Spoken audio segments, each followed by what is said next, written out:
Nah ini varigata yang kemarin kita lakukan proses samsip ya. Nih, samsip.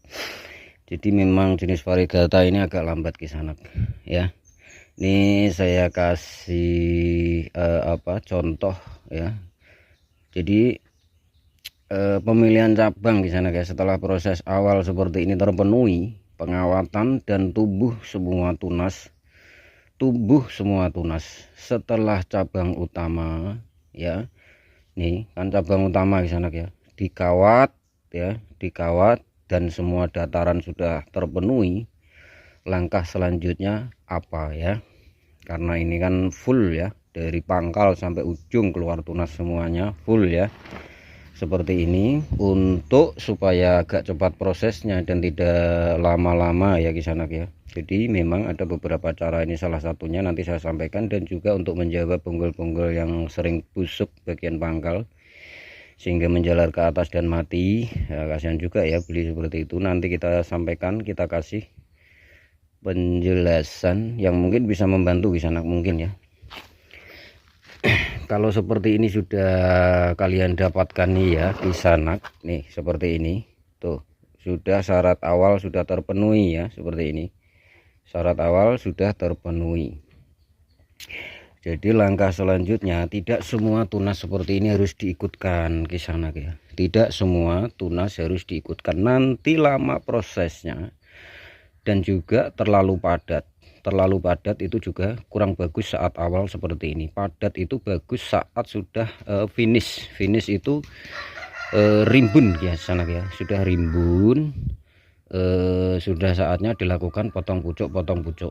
Nah, potong pucuk terakhir untuk perimbunan, bukan potong pucuk pembungaan. Jadi setelah proses awal seperti ini terpenuhi, itu langkah selanjutnya pemilihan tunas. Nah seperti yang saya sampaikan kemarin, pemilihan tunas pertama ya, karena ini melalui pengawatan, jadi tunas yang kalian perlu buang pertama adalah mata tunas yang menumbuhkan tunas bagian bawah. Nih seperti ini kan cabangnya ya di sana ya. Kemudian ada tunas tumbuh di bawah atas, ini atas.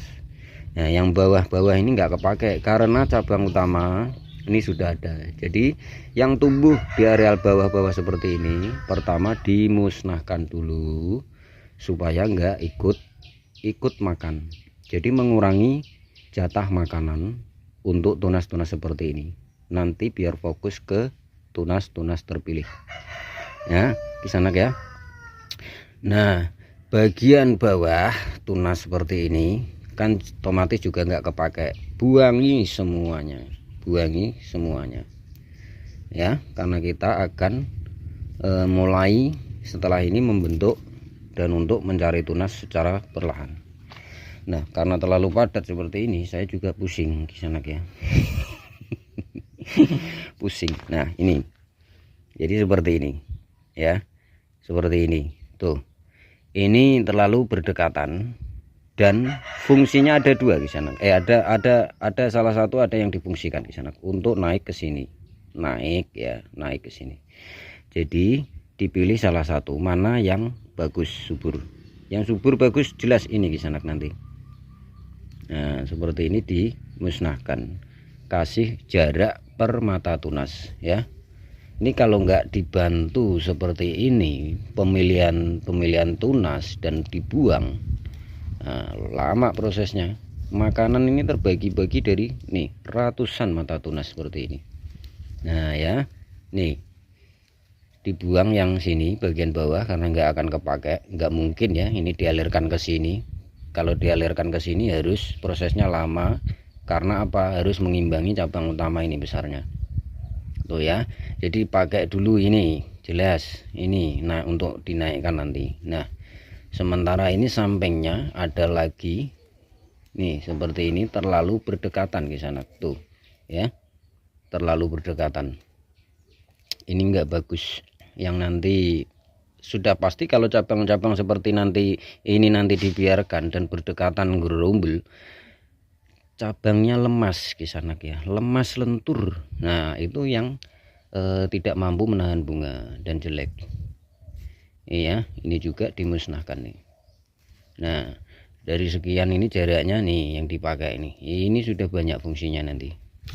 Kemudian ke sini lagi, ini juga dimusnahkan. Nah, ini jangan, biar nanti membantu areal sini. Ini samping, tunas samping. Ini juga diikutkan untuk ke atas. Tuh, seperti ini. Harus pandai-pandai memilih. Memang caranya seperti ini di sana. Kalau ingin agak bagus sedikit ya, dibuangi, bantu buang seperti ini. Nah, repot seperti ini. Tapi memang salah satu yang tercepat ya ini, makanan tidak terbagi-bagi. Nah, sekalian kita praktekkan. Fokus saja di pertama bagian ujung lah kalau bingung. Bagian ujung ini cukup kalian pilih 2 cabang di sana.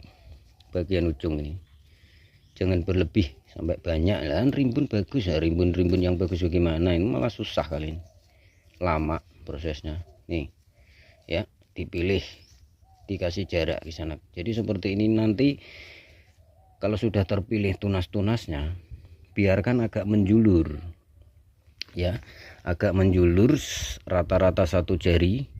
Nah, baru dikawat lagi di sana ya, baru dikawat lagi. Contoh ini sudah 1 jari ya. Nah, saat proses buang dulu bunganya seperti ini merusak nanti, memperkerdil atau menuakan cabang nanti. Nah, seperti ini kan naik ya, naik. Kalian pakai kawat, kaitkan di bonggol, langsung tarik ke sini, ikatkan di pangkal. Nah, didatarkan begini arah ke sini, biar membantu mengisi ini nanti. Kemudian ini langsung dipotong pucuk dan pruning. Nanti di sini juga ada lagi ya, nanti akan ada lagi, bantu ke sini. Jadi seperti itu dasaran dulu yang pertama. Nih seperti ini juga masih kita julurkan untuk membantu areal sini. Memilih tunas seperti ini sangat penting sekali kalau ingin agak bagus ya, karena ini memang akan dibuat sedikit bagus. Jadi harus ada pemilihan tunas seperti ini untuk mempercepat proses. Nah, ini menjelaskan bonggol yang sering mati, busuk bagian bawah ya, saat beli online ya di sana. Gini yang dimaksud kemarin, saat beli online tahu-tahu bagian bawah busuk ya, setelah berminggu-minggu ditanam bagian bawah busuk, menjalar ke atas dan mati. Nah, itu sebetulnya nggak mati di sana ya, ada penolong, tapi yang nanti bonggol tersebut akan masuk ke stek ya. Busuk bagian bawah terus pasti akan menjalar ya, akan menjalar kalau nggak segera dioperasi. Jadi masuknya ke stek di sana, ke stek, potong di sini. Nah, masuknya ke stek ya, itu kan lucu, memperjelek yang awalnya bonggol menjadi stek. Busuk dalam sampai ke atas itu biasa terjadi di beberapa ID, termasuk lokal seperti ini dan Singapura. Sekali lagi, Singapura itu memang rawan busuk ya. Jadi ada beberapa penyebab di sana seperti ini ya. Beli dari online misalnya ya, ada beberapa penyebab kenapa harus busuk. Pertama, saya kasih tahu perawatan di sana ya. Saat datang ini online datang, itu buka dulu, semuanya dibuka, kemudian dicuci dengan air bersih, siwikat semua ini sampai ujung, dicuci dari akar sampai ujung, cuci dulu dengan air bersih supaya embun-embun yang melekat, embun-embun kotor yang melekat sebelumnya saat disungkup dalam packing itu ya, lakban itu hilang semua. Bisa pakai antrakol. Setelah pakai antrakol bagian ujung semuanya ya, misalnya kalau pakai antrakol, dibantu antrakol, setelahnya dibasuh sama air sampai bersih di sana ya, dibasuh sama air sampai bersih. Setelah itu rendam bagian akar yang akan dipendam dengan media seperti ini, dengan antrakol minimal 1 jam sajalah ya. Rendam pakai antrakol dosis tinggi ya, dosis tinggi kalau beli dari online, karena sudah nggak fresh ya di sana ya, karena sudah nggak fresh. Yang berikutnya yaitu masalah media. Jadi saat tanam awal bonggol ya di sana ya, usahakan jangan pakai kompos dulu ya. Jadi di sini ada penerapan beberapa media ya. Ini saya kasih tahu, ada tanah campur sekam lapuk seperti ini 1:2, ada tanah pasir sekam lapuk 1:1:1 untuk menanam bonggol awal ya. Bonggol awal seperti ini nggak bisa berkelanjutan kisanak di sini. Nanti 2 bulan ini akar sudah banyak ya, tentu sudah banyak, 2 bulan lagi atau 2 bulan setengah kita ganti media dengan media penyuburan untuk mempercepat pertumbuhan tunas ya. Jadi seperti itu media. Itu yang terpenting. Yang berikutnya ialah masalah akar. Nah, akar kisanak ya. Jadi masalah akar. Saat beli online ya, seperti ini bagian akar ujung kisanak ya, bagian akar ujungnya ini usahakan untuk dipotong lagi ya, dipotong lagi supaya ketemu yang fresh kisanak ya. Jadi tidak memakai ujung akar yang dari awalnya saat online. Jadi saat online datang akarnya potongin lagi ya kisanak ya, sebelum direndam antrakol. Ujung juga harus dipotong lagi, ujung seperti ini harus dipotong lagi ya. Ini samsip sayang, harus dipotong lagi. Jadi seperti itu perawatannya ya. Kemudian juga masalah akar yang banyak seperti ini, bagian dalam banyak akar ya, misalnya ya, kan ada beberapa bonggol yang akarnya banyak dijual langsung kalian timbun, misalnya timbun media ini diletakkan di pot, ditimbun media-media. Nah itu juga kalau nggak tahu teorinya bisa mengakibatkan pembusukan yang akan menjalar ke atas ini. Kenapa seperti itu? Nah ini saya jelaskan. Ini contoh ya, contoh bonggol yang akarnya banyak, bagian dalam banyak. Jadi akar yang banyak itu pasti bertetangga ya, bertetangga, dan ada jarak-jarak rongga-rongga seperti ini. Ada jarak-jarak rongga-rongga seperti ini. Pastikan saat memiliki bonggol yang akarnya banyak bagian dalam ya, saat beli online, saat tertimbun seperti ini, sudah tertimbun, harus semua rongga-rongga atau nih seperti ini, celah-celah ini terisi media semuanya, jangan sampai ada yang kopong. Nah caranya bagaimana? Media yang kalian pakai harus jangan basah. Nah, jangan basah ya kisanak ya, seperti ini contohnya, jangan basah. Jadi kombinasinya untuk yang akarnya banyak supaya bisa membantu menutup celah-celahnya itu pakai yang tanah ya, diremuk seperti ini, tanah diremuk. Nah seperti ini, campur pasir, campur sekam lapuk atau sekam bakar, campur pasir, sekam lapuk atau sekam bakar 1:1.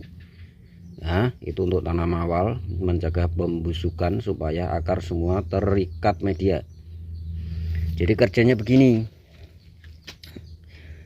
kalau banyak celah-celah ya, ini kan pertama ya kisanak ya, pertama pot ini dikasih media segini, misalnya ukurannya segini, kemudian bonggol diletakkan yang banyak akarnya ya kisanak ya, yang banyak akarnya diletakkan, timbun media seperti ini, yang pure seperti ini ya. Setelah ditimbun ya, diketuk-ketuk. Nah diketuk-ketuk ini membantu media mencari celah-celah yang kosong, pasti itu kalau medianya seperti yang saya sampaikan. Jadi bukan media yang begini kisanak ya, bukan media yang besar-besar ini. Nih seperti ini nanti akan menyumbat ya kisanak, menyumbat celah-celah akar itu sehingga akar tidak terikat media. Ada akar-akar yang tidak terikat media, itu yang menyebabkan pembusukan, rata-rata seperti itu ya. Jadi setelah diketuk-ketuk, cara penyiraman medianya bertahap, jangan semua digebyur di sana, nanti pasti ada celah yang kosong ya, meskipun media seperti ini. Nah apakah meskipun ya langsung ditimbun media disiram, apakah seperti ini enggak membantu masuk ke celah-celah dengan hancurnya media saat kena air? Nah enggak bisa juga seperti itu kisanak ya, enggak juga seperti itu caranya. Jadi bertahap seperti tadi, kemudian setelah diketuk-ketuk isi lagi media, ketuk-ketuk lagi, muter, isi lagi sampai terpenuhi seperti ini. Pastikan saat ditimbun akar yang punya celah-celah seperti ini terikat. Jadi begini kerjasamanya ya, kerjasamanya bonggol tanam awal, akar ini semua harus terlilit media nih, ini harus terlilit media. Ini untuk mempermudah ya, untuk mempermudah apa itu, akar benang tumbuh ya di sana, dan juga meminimkan pembusukan. Misalnya ini enggak tersentuh media di dalam itu, sementara ya gairahnya untuk menumbuhkan akar sudah ada, tetapi tidak tersentuh media karena di dalam media ini masih banyak rongga-rongga. Nah, itu rata-rata juga bisa mengakibatkan pembusukan. Apalagi di dalam media seperti ini, jika ada rongga-rongga yang kosong, itu hawanya panas banget di sana. Panasnya melebihi kompos. Rata-rata seperti itu ya, kira-kira ya. Ini hanya memberi gambaran saja buat kalian untuk meminimkan pembusukan. Jadi ini kita detailkan seperti ini supaya tidak terjadi lagi dan kalian tidak merugi. Jadi seperti ini ya, usahakan pastikan seperti ini terpenuhi ya, media seperti ini di dalamnya penuh, terisi semuanya. Nah ya kisanak ya, makanya itu ya, stek, kenapa tanam stek harus ditekan-tekan seperti ini, harus ditekan-tekan seperti ini bagian sini ya, supaya media itu dikatakan mengikat karena untuk cepat menumbuhkan akar kisanak ya. Kalau nggak ditekan-tekan nggak kokoh, karena stek nggak ada kekuatan akarnya, nggak kokoh kisanak ya, sering goyang-goyang, itu pasti busuk kisanak, pasti busuk ya. Karena kerjasama saat tanam awal stek maupun bonggol seperti ini, kerjasama media dan kulit akar itu sangat penting ya, paham kan? Jadi kenapa stek juga ditekan-tekan seperti ini, supaya batang stek seperti ini nih terikat terus oleh media, itu yang akan cepat menumbuhkan akar. Misalnya ya nggak ditekan-tekan, suatu saat ada angin goyang dikit, ada angin goyang dikit, kapan tumbuh akar? Itu pasti akan busuk di sana ya, pasti akan busuk.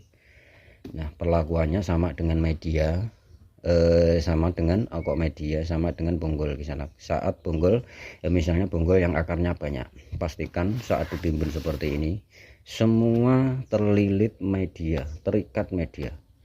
Di samping itu meminimkan pembusukan ya, karena akan cepat menumbuhkan akar ya. Jika akar sudah tumbuh, sebetulnya nggak akan ada pembusukan di sana ya, nggak akan ada pembusukan, dan juga didampingi media yang tepat di sana, perawatan yang tepat, media yang tepat. Oke ya, sudah paham ya tentang ini, bagaimana perawatan bonggol, perawatan bonggol, dan juga ini yang saya sampaikan untuk meminimkan meminimkan pembusukan.